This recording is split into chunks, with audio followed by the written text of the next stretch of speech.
If you're having knee pain, I have 3 tips, things that you should consider not doing to improve your knee pain.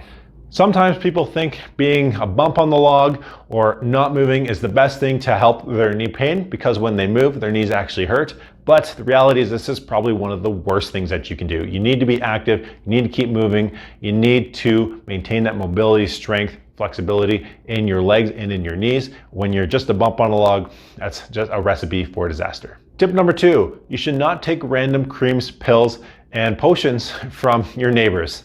They may have said it helped them, but the reality is oftentimes these things are not fixing the problem that's driving that knee pain. It's actually just kind of a mask. It's covering up what's driving it. It's covering up some of that inflammation possibly, or just blocking out that pain. Now that's not necessarily a bad thing necessarily, as long as you're doing these other things to actually resolve the issue, the underlying issue. If you just keep masking it, well, it's kind of like putting tape over that check engine light. Eventually things are going to blow up.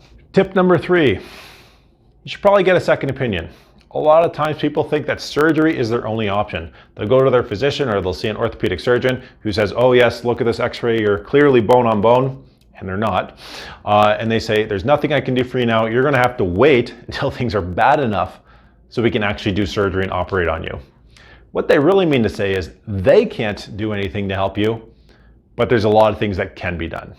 Things that we do in the office here: exercise, stretching, mobility work, manipulation, manual therapies, laser therapy. There's a plethora of options available to you to help you have less pain, even if you have arthritis. So I hope those tips have been helpful for you. If you have any questions, concerns, or would help with your knee pain, feel free to reach out. I'd love to help you have less pain in your knees so you can feel 10 years younger. Take care.